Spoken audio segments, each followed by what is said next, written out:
Salam sejahtera bagi saudara sekalian dimanapun berada. Firman Tuhan untuk kita minggu ini diambil dari kitab Injil Yohanes 4 ayat 5-14. Demikian firman Tuhan. Maka sampailah ia ke sebuah kota di Samaria yang bernama Sikar dekat tanah yang diberikan Yakub dahulu kepada anaknya Yusuf. Di situ terdapat sumur Yakub. Yesus sangat letih oleh perjalanan. Karena itu ia duduk di pinggir sumur itu. Hari kira-kira pukul 12, maka datanglah seorang perempuan Samaria, hendak menimba air. Kata Yesus kepadanya, "Berilah aku minum." Sebab murid-muridnya telah pergi ke kota membeli makanan. Maka kata perempuan Samaria itu kepadanya, "Masakan engkau seorang Yahudi minta minum kepadaku seorang Samaria?" Sebab orang Yahudi tidak bergaul dengan orang Samaria. Jawab Yesus kepadanya, "Jikalau engkau tahu tentang karunia Allah dan siapakah dia yang meminta air kepadamu, berilah aku minum. Niscaya engkau telah meminta kepadanya dan ia telah memberikan kepadamu air hidup." Kata perempuan itu kepadanya, "Tuhan, engkau tidak punya timba dan sumur ini amat dalam. Dari manakah engkau memperoleh air hidup itu? Adakah engkau lebih besar daripada bapa kami Yakub, yang memberikan sumur ini kepada kami, dan yang telah minum sendiri dari dalamnya, ia serta anak-anaknya dan ternaknya?" Jawab Yesus kepadanya, "Barang siapa minum air ini, ia akan haus lagi. Tetapi barang siapa minum air yang akan kuberikan kepadanya, ia tidak akan haus untuk selama-lamanya.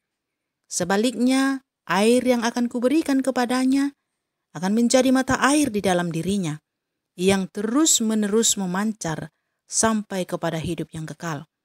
Kata perempuan itu kepadanya, "Tuhan, berikanlah aku air itu, supaya aku tidak haus dan tidak usah datang lagi ke sini untuk menimba air." Sampai di sini firman Tuhan. Saudara-saudaraku yang terkasih di dalam Yesus Kristus, air minum sangat diperlukan dalam kehidupan. Untuk menghilangkan rasa haus dan untuk dapat bertahan hidup sampai batas waktu yang ditentukan bagi seseorang. Untuk mendapatkan air minum, seseorang harus mengambilnya dan terus mengambilnya. Sebab ketahanan air minum tidak lama, jika sudah diminum akan haus lagi dan harus diambil lagi. Tetapi ada yang lebih penting dari itu, yakni air kehidupan, yang hanya akan didapatkan jika air itu diberikan kepadanya. Dan jika sudah meminumnya atau mendapatkannya, ia tidak akan haus lagi dan tidak akan habis bahkan menjadi mata air dalam dirinya yang terus-menerus mengalir sampai hidup yang kekal. Yang menjadi pertanyaan, di manakah air kehidupan itu? Atau apakah air kehidupan itu? Dalam Yohanes 7 ayat 37 disebutkan, "Dan pada hari terakhir, yaitu pada puncak perayaan itu, Yesus berdiri dan berseru, 'Barang siapa haus, baiklah ia datang kepadaku dan minum.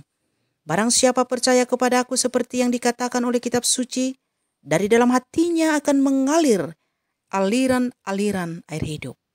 Jadi, air kehidupan itu ada pada Kristus. Dan Kristus sendirilah air kehidupan itu. Siapa yang percaya kepada Yesus, merekalah yang dimaksud dengan orang yang minum air kehidupan.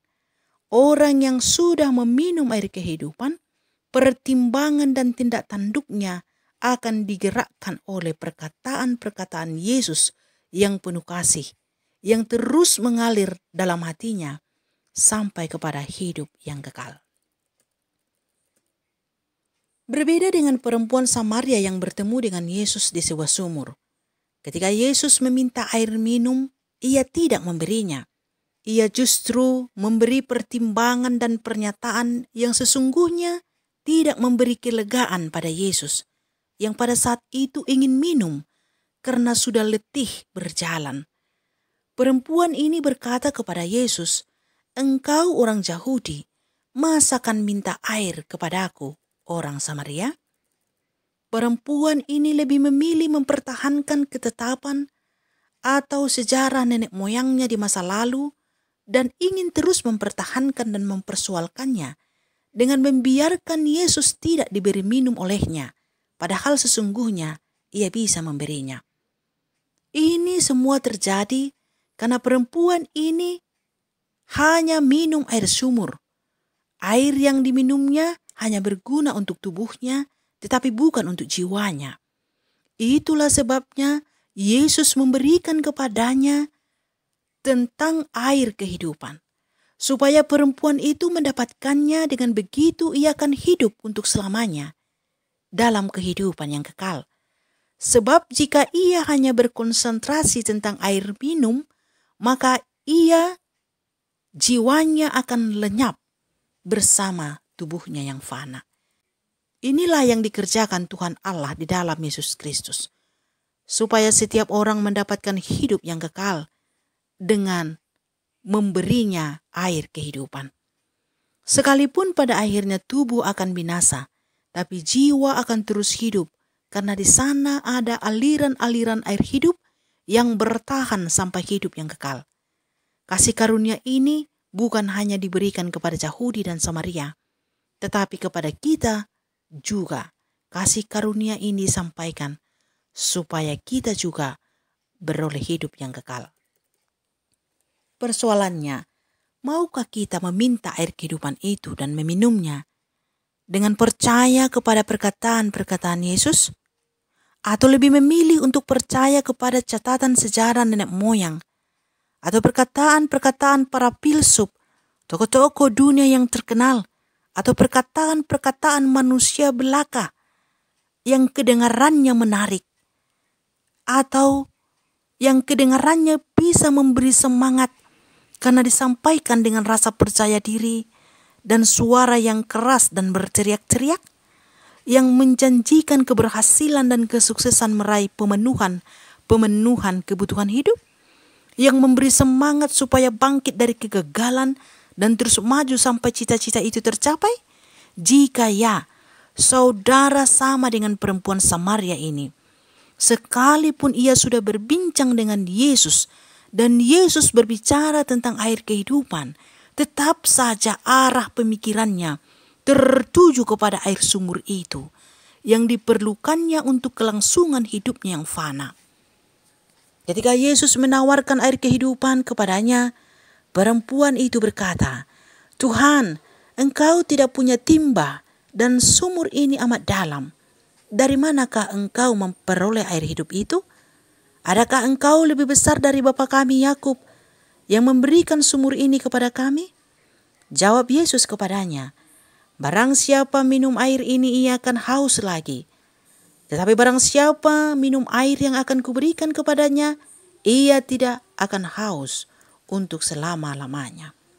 Sebaliknya air yang akan kuberikan kepadanya akan menjadi mata air di dalam dirinya, yang terus-menerus memancar sampai kepada hidup yang kekal." Lagi-lagi perempuan Samaria ini tidak mengerti. Ia berkata lagi, "Tuhan, berikanlah aku air itu, supaya aku tidak haus dan tidak usah datang lagi ke sini untuk menimba air." Saudara-saudara yang dikasihi Yesus Kristus, orang yang sudah minum air kehidupan bukan berarti ia tidak berlelah lagi mendapatkan air minuman untuk kelangsungan hidup jasmaninya. Ia harus tetap berlelah. Yang membedakannya dari orang yang tidak minum air kehidupan adalah bahwa tujuan hidupnya bukan lagi semata-mata untuk pemenuhan kebutuhan jasmani, tetapi untuk mendapatkan hidup yang kekal. Orang yang minum air kehidupan, padanya ada aliran-aliran hidup yang memberi kelegaan pada dirinya dan pada diri orang lain. Dia percaya kepada perkataan-perkataan Yesus yang penuh kasih dan hidup di dalam kasih itu. Sebab Kristus yang adalah air kehidupan adalah kasih. Jadi siapa yang meminum air kehidupan, ia akan digerakkan oleh kasih dalam setiap tindak tanduk dan perkataannya. Amin.